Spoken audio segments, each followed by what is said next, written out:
Hello HSC 2026 ব্যাচের শিক্ষার্থীবৃন্দ, আমরা দ্বিতীয় পত্রের কৃষি শিক্ষা দ্বিতীয় পত্রের চতুর্থ অধ্যায় নিয়ে আজকে তোমাদের সামনে হাজির হয়েছি। আমরা যে সিরিজটি শুরু করেছি এটি কিন্তু আমরা তৃতীয় অধ্যায় পর্যন্ত শেষ করেছি, যেখান থেকে তোমরা আশা করছি যে 6টি প্রশ্ন পাবে, অর্থাৎ 8টি প্রশ্নের মধ্যে 6টি প্রশ্ন তৃতীয় অধ্যায় থেকেই আসবে। এবং যেহেতু এবার তোমাদের পূর্ণাঙ্গ সিলেবাসের পরীক্ষা, সেহেতু চতুর্থ অধ্যায় থেকে একটি, পঞ্চম অধ্যায় থেকে একটি, অর্থাৎ মোট 8টি প্রশ্ন থাকবে, সেখান থেকে 5টি প্রশ্ন উত্তর করতে হবে। আমরা যে কোর্সগুলো এই পর্যন্ত ক্লাস করেছি, যে 6টি ক্লাস, তার মাধ্যমে কিন্তু অলরেডি তোমাদের 5টা প্রশ্নের উত্তরের জন্য তোমরা প্রিপারেশন শেষ করে ফেলেছো। আমরা আজকে চেষ্টা করব স্বল্প সময়ের মধ্যে চতুর্থ অধ্যায়ে কি কি গুরুত্বপূর্ণ প্রশ্ন আছে সেটি দেখার জন্য। এখান থেকে সব থেকে বড় সুবিধা হলো অল্প পড়ার মাধ্যমে তোমরা এখান থেকে কিন্তু প্রশ্নকে উত্তর দিতে পারবে। তো চলো বন্ধুরা, আজকে ক্লাস আমরা শুরু করি। তো শুরুতে যদি আমরা একটু অ্যানালাইসিস দেখি যে 2023 সালের পূর্বে, অর্থাৎ যখন করোনাকালীন সময়ের পূর্বে, কিন্তু এখান থেকে দুইটি, প্রতি সেটে একটি করে প্রশ্ন, অর্থাৎ মোট 2টি প্রশ্ন এসেছে। এবং যখন শর্ট সিলেবাস কার্যকর হয় তখন কিন্তু দুটি 4টি প্রশ্ন সেটে এসেছে। তো সেক্ষেত্রে আমরা ধারণা করতে পারি যে এবার পূর্ণাঙ্গ সিলেবাস তোমাদের একটি প্রশ্ন এই অধ্যায় থেকে থাকবে। তো শুরুতে আমরা 2025 সালে যে প্রশ্নটি সেটি আমরা দেখি। দেখো এখানে যে উদ্দীপকটি ছিল সেখানে বাংলাদেশের গড়, এরপরে এক্স লেখা ছিল একটি ঘরে, আরেকটি ঘরে ছিল কৃত্রিম বন। প্রশ্ন এসেছিল ম্যানগ্রোভ বন কি, বনের পরিবেশগত গুরুত্ব লিখো, উদ্দীপকে উল্লেখিত এক্স কি এবং এর বৈশিষ্ট্য ব্যাখ্যা করো, উদ্দীপকের আলোকে এক্স ও কৃত্রিম বনের বৈসাদৃশ্য বিশ্লেষণ করো। তো শুরুতে ম্যানগ্রোভ বনের সংজ্ঞা আমরা দেখে নিই। দেখো, ম্যানগ্রোভ বন হলো এমন একটি বিশেষ ধরনের উপকূলীয় বন যেখানে নোনা পানির সহনশীল গাছপালা জন্মায়। এই বন সাধারণত সমুদ্র তীর, মোহনা ও জোয়ার ভাটার এলাকায় গড়ে ওঠে। তো এখান থেকে তোমরা একমাত্র একটি প্রশ্ন কিন্তু উত্তর দিতে পারবে, অর্থাৎ উপকূলীয় বন কি ম্যানগ্রোভ বন বলে। এরপরে বনের পরিবেশগত গুরুত্ব, আবহাওয়া ও প্রাকৃতিক দুর্যোগ থেকে রক্ষা করে, অক্সিজেন প্রদান ও দূষিত গ্যাস শোষণ করে, মাটির ক্ষয় ও উর্বরতা বৃদ্ধি করে, বায়ুমণ্ডলে জলীয় বাষ্পের পরিমাণ বৃদ্ধি করে। এরপরে আমরা এক্স যে বনটি ছিল সেটি কি বন, অর্থাৎ যেহেতু উল্টো পাশে ছিল কৃত্রিম বন, সেহেতু এক্স বনটি হলো প্রাকৃতিক বন। এই প্রাকৃতিক বনের বৈশিষ্ট্য আমরা নিম্নে লিখেছি। দেখো এখানে 8টি বৈশিষ্ট্য আছে, এখান থেকে 6টি বা 4টি বৈশিষ্ট্য তোমরা লিখতে পারো। তো এগুলো বৈশিষ্ট্যগুলো খুবই সহজ এবং তোমরা সহজেই বুঝতে পারো যে প্রাকৃতিক বনের কি বৈশিষ্ট্য রয়েছে। এখান থেকে তোমরা একটি স্ক্রিনশট রাখতে পারো এবং পরবর্তীতে পড়ে নিতে পারো। এরপরে ঘ নম্বরের প্রশ্ন ছিল যে উদ্দীপকের আলোকে এক্স এবং কৃত্রিম বনের বৈসাদৃশ্য, অর্থাৎ প্রাকৃতিক বন ও কৃত্রিম বনের পার্থক্য। তো সেই পার্থক্য আমরা এখানে বর্ণনা করেছি। তো এই বর্ণনাটি তোমরা দেখতে পারো যে প্রাকৃতিক বন প্রাকৃতিক নিয়মে গড়ে ওঠে, কিন্তু মানব সৃষ্ট বন হলো কৃত্রিম বন। প্রাকৃতিক বনের প্রকৃতির প্রয়োজনে হাজার হাজার গাছপালা গড়ে ওঠে, কিন্তু মানুষ তার নিজের প্রয়োজনে প্রাকৃতিক দুর্যোগ থেকে রক্ষার জন্য কৃত্রিম বন গড়ে তোলে। এভাবে কিন্তু এই বৈসাদৃশ্যগুলো লেখা আছে। তোমরা এখান থেকে একটি স্ক্রিনশট নিয়ে সেটি করে ফেলতে পারো, অথবা সময় নিয়ে এখানে পজ করে তোমরা এই প্রশ্নটি করতে পারো। এরপরে আমরা 2025 সালের আরেকটি প্রশ্ন দেখবো। দেখো 2025 সালে আরেকটি প্রশ্ন এসেছিল যে শাওন ও দুলমিয়া বকুলতলা গ্রামে তারুণ্যের আলো সামাজিক সংস্থা নামে একটি স্বেচ্ছাসেবী সংগঠন গড়ে তুলছে। তারা গ্রামের দারিদ্র জনগোষ্ঠী ও দুস্থ নারীদের সংগঠিত করে বন বিভাগের সাথে সমঝোতা চুক্তি করে 20 কিলোমিটার পাকা সড়কের পাশে আকাশমণি, রেন্ট্রি, শিশু ও নিম গাছ লাগায়। এখান থেকে যে প্রশ্ন এসেছিল কৃষি বন কি, বৃক্ষের ট্রেনিং এর গুরুত্ব ব্যাখ্যা করো, তারুণ্যের আলো সামাজিক সংস্থা কি ধরনের বনায়ন কার্যক্রমে উদ্যোগ নেয়, উক্ত বনায়নের প্রয়োজনীয়তা ব্যাখ্যা করো, বকুলতলায় জনগোষ্ঠীর বনায়ন কার্যক্রমে দায়িত্ব বিমোচন, কর্মসংস্থান ও পরিবেশ সংরক্ষণে কি ভূমিকা রাখবে বিশ্লেষণ করো। প্রশ্নটা তোমরা বুঝতে পেরেছো। এখান থেকে কিন্তু আমরা যে দ্বিতীয় প্রশ্নটি দেখছি সেখানে কৃষি বন কিন্তু প্রথম অধ্যায়ে প্রশ্নটি আছে। তো এখান থেকে তোমরা উত্তর লিখতে পারো যে মাঠ ফসলের মাঝে মাঝে কিছু নির্দিষ্ট প্রজাতির গাছ লাগিয়ে যে বনায়ন তৈরি করা হয় তাকে কৃষি বন বলে। কৃষি বন সামাজিক বনায়নের একটি অংশ। এরপরে বৃক্ষের ট্রেনিং এর গুরুত্ব তোমরা জানো। ট্রেনিং হলো বৃক্ষের কাঠামো রক্ষার জন্য শাখা প্রশাখা ছাঁটাই করাকে বৃক্ষের ট্রেনিং বলা হয়, সেই কথাটি এখানে বলা আছে। এবং এরপরে গাছের ব্যবহারযোগ্য কাঠের পরিমাণ বৃদ্ধির জন্য ট্রেনিং একটি গুরুত্বপূর্ণ কাজ। এই ট্রেনিং এর গাছকে সব ও সুন্দর কাঠামো প্রদান করে। এভাবে কিন্তু এই যে ট্রেনিং এর গুরুত্ব বর্ণনা করা আছে, তোমরা এখান থেকে সেটি লিখতে পারো। সহজ প্রশ্ন, সহজে উত্তর করা যায়। এরপরে তারুণ্যের আলো সামাজিক সংস্থা কি ধরনের বনায়ন কার্যক্রমে উদ্যোগ নেয়, উক্ত বনায়ন প্রয়োজন করে। দেখো উদ্দীপকে তারুণ্যের আলো সামাজিক সংস্থা সামাজিক তারুণ্যের বনায়ন কার্যক্রমে উদ্যোগ নেয়। এটি মূলত সামাজিক বনায়নের একটি অংশ এবং সামাজিক বনায়নের প্রয়োজনীয়তা কিন্তু এখানে ব্যাখ্যা করা হচ্ছে। অর্থাৎ সামাজিক বনায়নের মধ্যে কর্মসংস্থান সৃষ্টি হয়, মানুষের মৌলিক চাহিদা পূরণে সহায়তা করে, দায়িত্ব বিমোচন করে, আয়ের বৃদ্ধি করে। এই কথাগুলো কিন্তু এখানে বর্ণনা করা আছে। তোমরা চাইলে এখানে ভিডিওটি পজ করে করে নিতে পারো। আশা করি এখান থেকে তোমরা এটির উত্তর দিতে পারবে। এরপরে বকুলতলার জনগোষ্ঠী বনায়ন কার্যক্রমের দারিদ্র বিমোচন, কর্মসংস্থান ও পরিবেশ সংরক্ষণে কি ভূমিকা রাখবে। অর্থাৎ এখানেও কিন্তু এই যে সামাজিক বনায়নের গুরুত্ব সেটি এখানে বর্ণনা করা হয়েছে।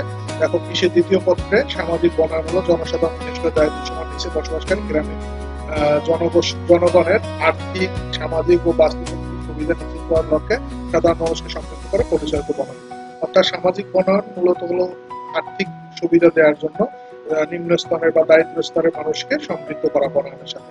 এটি একটি চুক্তিভিত্তিক বনায়ন এবং এই বনায়নের মাধ্যমে কিন্তু পতিত জমি যেমন চাষের আওতায় আসে, ঠিক তেমনি ভাবে কিন্তু সাধারণ মানুষ সেখান থেকে উপকৃত হয়।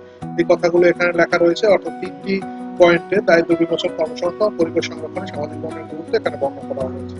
তো চাইলে এখান থেকে একটু সময় নিয়ে পড়তে পারো। একটু পড়লেই এখান থেকে কিন্তু বর্ণমূলক প্রশ্ন সহজে এটি উত্তর করতে পারো। এরপরে 2025 সালের দ্বিতীয় সেটের প্রশ্ন এসেছিল। দেখো, দ্বিতীয় সেটের প্রশ্নে এখানে যশোর, চট্টগ্রাম ও সিলেট বোর্ডে প্রশ্ন এসেছিল যে বাংলাদেশের বন দুটি ভাগ করা হয়েছে, প্রাকৃতিক বন এবং কৃত্রিম বন। কৃত্রিম বনকে আবার 4টি ভাগ করা হয়েছে, এ, বি, সি, ডি। তো বিতে রয়েছে সমতল ভূমি বন এবং ডিতে রয়েছে জলভূমি বন। এখানে ব্রিকেট ড্রেসিং কি 1 নম্বরের প্রশ্ন। কৃষি মেলার আয়োজন কেন করা হয় ব্যাখ্যা করো। উদ্দীপকে উল্লেখিত এ ও সি চিহ্নিত বন দুটির পার্থক্য লিখো। বিশ্ব ঐতিহ্য সংরক্ষণে সি চিহ্নিত বনটি কিভাবে ভূমিকা রাখবে বিশ্লেষণ করো। তো শুরুতে আমরা দেখি ব্রিকেট ড্রেসিং কি। দেখো, বৃক্ষের কাণ্ড, শাখা ও প্রশাখার ক্ষতস্থানে ছত্রাক সহ পচনশীল পদার্থ অপসারণ করে জীবাণু সংক্রমণ প্রতিরোধক লাগিয়ে দেয় হলো ব্রিকেট ড্রেসিং। এরপরে কৃষি মেলা কেন আয়োজন করা হয়। কৃষি মেলা সাধারণত উন্নয়ন সংস্থা কর্তৃক প্রদর্শন করা হয় এবং উন্নয়ন সংস্থা কর্তৃক উদ্ভাবিত প্রযুক্তি প্রদর্শনের মাধ্যমে কৃষককে উদ্বুদ্ধ করা হয়, জনগণকে উৎসাহিত করা হয় বৃক্ষরোপণে, সমন্বিত খামার ব্যবস্থা সম্পর্কে বাস্তবায়ন দেওয়া হয়, ফলমূল, শাকসবজি প্রস্তুতের আধুনিক কৌশল ও পদ্ধতি সম্পর্কে জনগণকে অবহিত করা হয়। এরপরে উদ্দীপকে উল্লেখিত এ এবং সি বন দুটির পার্থক্য। এখানে এ বন হলো পাহাড়ি বন এবং সি বন হলো ম্যানগ্রোভ বন। এই দুটি বনের যে পার্থক্য রয়েছে সেটি এখানে ব্যাখ্যা করা হয়েছে। এখান থেকে যেহেতু বর্ণনামূলক প্রশ্ন, তোমরা এখানে 5টি পয়েন্ট রয়েছে, অন্তত 4টি পয়েন্ট কিন্তু অবশ্যই লিখতে হবে, কারণ 3 মার্কের প্রশ্ন কিন্তু বর্ণনামূলক না লিখলে মার্ক দেওয়া যায়। তো এরপরে 4 নম্বর প্রশ্ন এসেছে, বিশ্ব ঐতিহ্য সংরক্ষণে সি বনটি গুরুত্বপূর্ণ ভূমিকা পালন করে বিশ্লেষণ করো। সি বনটি হলো নোনাপানির বন বা ম্যানগ্রোভ বন বা সুন্দরবন। যেহেতু সুন্দরবন ওয়ার্ল্ড হেরিটেজ বা বিশ্ব ঐতিহ্যের অংশ, সেটি কিভাবে ভূমিকা রাখে সেটি এখানে ব্যাখ্যা করা রয়েছে। যেহেতু 4 মার্কের প্রশ্ন, আমরা এখানে 4টি পয়েন্ট দিয়েছি সুন্দরবনের গুরুত্বপূর্ণ। তো তোমরা এখান থেকে একটু ভিডিওটা পজ করে 2 মিনিট বা 3 মিনিট করে নিতে পারো, অথবা স্ক্রিনশট রাখতে পারো পরবর্তী। এরপর আমরা 2025 সালের আরেকটি দ্বিতীয় সেটের আরেকটি প্রশ্ন দেখবো। দেখো, এখানে বলা রয়েছে তানভীর সাহেব বনায়ন কার্যক্রমে উদ্বুদ্ধ হয়ে নিজের গ্রামের জমিতে বিভিন্ন ধরনের কাঠের ও ফলের গাছ লাগান। কাঠের গাছ পূর্ণ বয়স্ক হওয়ার পূর্বে ছাঁটাই করে এবং ফলের উৎপাদন বৃদ্ধি করা হয়। ছাঁটাই প্রতি বছর ফল সংগ্রহের পর গাছের পাতা ও রোগাক্রান্ত ছাঁটাই করলে এই ফল বৃদ্ধি পায়। তো এই যে উদ্দীপকটি রয়েছে মূলত পূর্ণিকের উপরে রয়েছে। এখান থেকে প্রশ্ন এসেছিল বন কি, জীববৈচিত্র্য সংরক্ষণে বনের গুরুত্ব আলোচনা করো। উদ্দীপকে তানভীর সাহেব যে গাছগুলো কি ধরনের কর্মকাণ্ড করেছেন ব্যাখ্যা করো। উদ্দীপকের আলোকে তানভীরের কর্মকাণ্ডের যৌক্তিকতা মূল্যায়ন করো। তো শুরুতে বন কি। দেখো, বৃক্ষের কাণ্ড, শাখা, প্রশাখা, ক্ষতস্থানে ছত্রাক সহ পচনশীল। এই বন কি, এটি একটি রিপিট প্রশ্ন। আমরা ড্রেসিং এর সঙ্গে এখানে প্রিন্টিং মিস্টেকের কারণে চলে এসেছে। বন কির সংখ্যা হলো বিস্তীর্ণ এলাকা জুড়ে আচ্ছাদিত বৃক্ষরাজি দ্বারা আচ্ছাদিত অঞ্চলকে বন বলে, যেখানে বিভিন্ন ধরনের পশু পাখি পতঙ্গ বসবাস করে। জীববৈচিত্র্যে বনের গুরুত্ব। দেখো, গাছ ও প্রাণীর জন্মস্থান, বাসস্থান ও বিচরণের স্থান হলো বন। গাছ ও প্রাণীর বংশবিস্তারের স্থান হলো বন।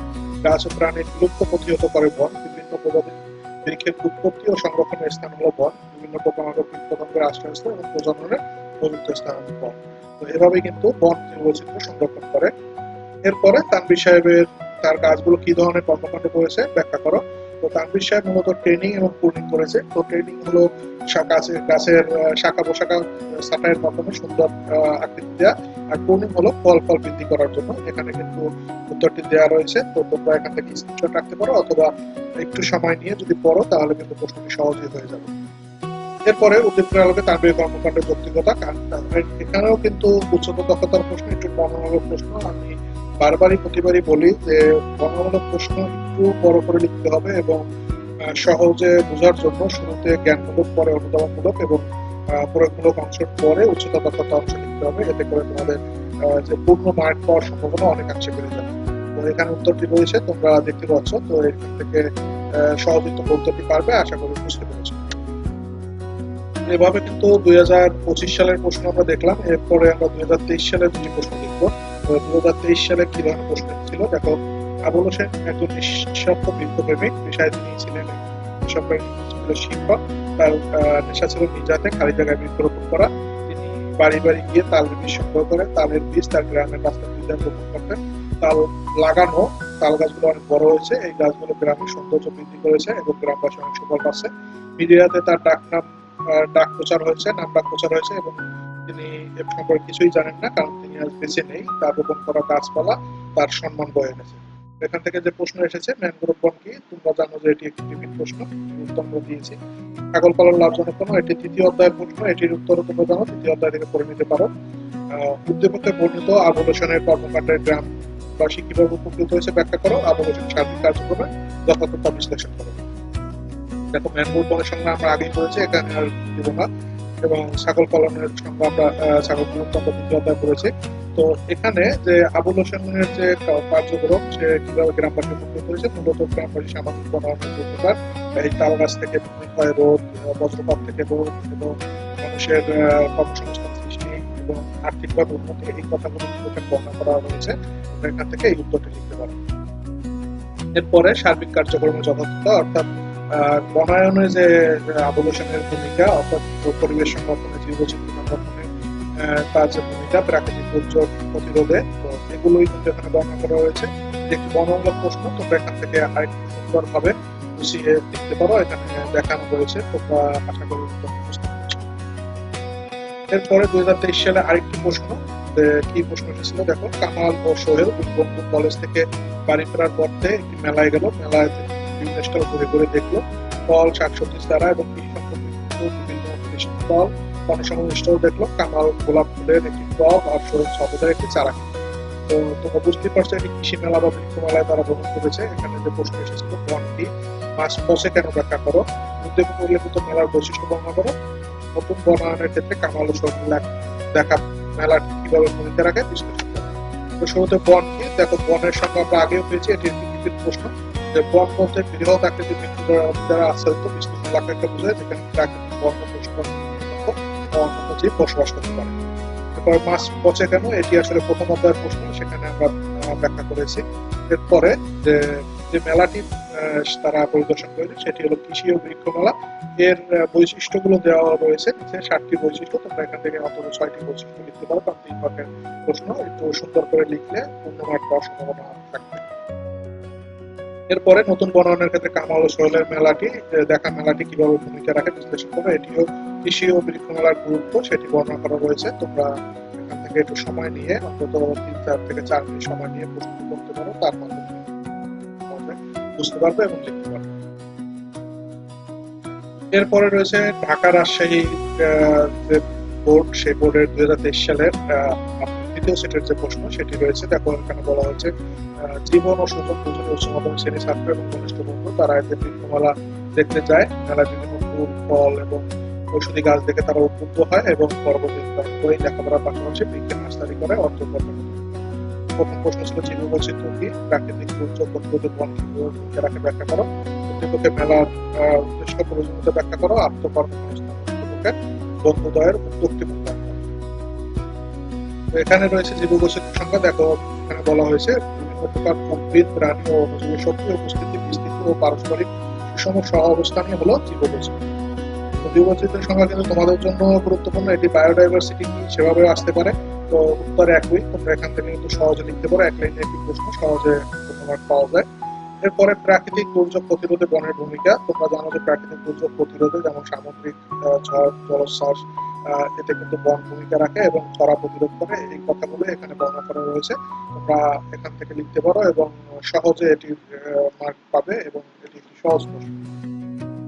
উদ্দীপকের মেলার উদ্দেশ্য ও প্রয়োজনীয়তা। দেখো, বৃক্ষ মেলার উদ্দেশ্য এখানে বর্ণনা করা রয়েছে। আমরা বৃক্ষ মেলার গুরুত্ব বা বৈশিষ্ট্য আগে পড়েছি। এখান থেকে কিন্তু সহজে এটিও ব্যাখ্যা করা যায়। তোমরা সহজেই পড়তে পারবে। এটি একটি স্ক্রিনশট নিয়ে রাখতে পারো। মাত্র 6 থেকে 7 পয়েন্ট দিলে আমি সহজে উত্তর দিয়ে রাখবো। আত্মকর্মসংস্থান উদ্যোগের বন্ধুদ্বয়ের উদ্যোগটি, অর্থাৎ তারা নার্সারির গুরুত্ব, তারা যে নার্সারি করেছে, নার্সারির গুরুত্ব বাংলাদেশের প্রেক্ষাপটে। তোমরা জানো একটি দেশে 25% বনভূমি থাকা দরকার, কিন্তু বাংলাদেশ কিন্তু সেটি নেই। সেক্ষেত্রে নতুন নতুন চাহিদা রয়েছে চারা, তো সেক্ষেত্রে তাদের নার্সারি উপযুক্ত একটি পদ্ধতি এবং গুরুত্বপূর্ণ। তাদের আত্মকর্মসংস্থান সৃষ্টি হয়েছে, এই কথাগুলো এখানে ব্যাখ্যা করা হয়েছে। এখান থেকে সহজে পেয়ে যাবে। এরপরে সিলেট, দিনাজপুর এবং বোর্ডে যে 2023 সালে অন্য যে প্রশ্নটি এসেছে সেটি হলো, রহিমের মেহগনি বাগান দেখে রহিমের প্রতিবেশী সাইফুল নিজেও মেহগনি বাগান করেন। রহিমের বাগানের গাছগুলো অনেক উঁচু, সুদৃশ্য এবং বিক্রির উপযুক্ত হয়ে গেছে, কিন্তু সাইফুলের মেহগনি বাগানের গাছগুলো অনেক শাখা পোশাক হলেও তেমন বৃদ্ধি পায়নি। সাইফুল স্থানীয় কিছু কর্মকর্তার সাথে কথা বলে জানতে পারবো যে একটি বিশেষ প্রক্রিয়ায় প্রতি বছর গাছের অতিরিক্ত শাখা পোশাকা দেখে হেঁটে যাওয়ায় রহিমের মেহগনি গাছগুলো সুন্দর হয়েছে। মূলত রহিম ট্রেনিং করেছে এবং সাইফুল ট্রেনিং করেনি, সেটি এখানে ব্যাখ্যা করা হয়েছে। এখান থেকে প্রশ্ন এসেছে ড্রেসিং কি, এটি একটি রিপিট প্রশ্ন। প্রাকৃতিক দুর্যোগে বনের ভূমিকা, এটি রিপিট প্রশ্ন। উদ্যোগের আলোকে সাইফুল সফল না হওয়ার কারণ, এটি ব্যাখ্যা করার কথা বলা হয়েছে 9 নম্বরে, এবং 9 নম্বরে বলা হচ্ছে রহিমের কার্যক্রম গুরুত্বপূর্ণ ভূমিকা রাখে উদ্যোগের আলোকে মূল্যায়ন। আমরা সরাসরি 9 নম্বর প্রশ্ন চলে যাই। দেখো, 9 নম্বর প্রশ্নে বলা হয়েছে যে কেন সফল হয়নি। সেটি বলা হলো যে সাইফুল সফল না হওয়ার কারণ হলো ট্রেনিং পদ্ধতি অনুসরণ না করা, কারণ ট্রেনিং গাছকে সূক্ষ্ম করে এবং সুন্দর কাঠামো তৈরি করে।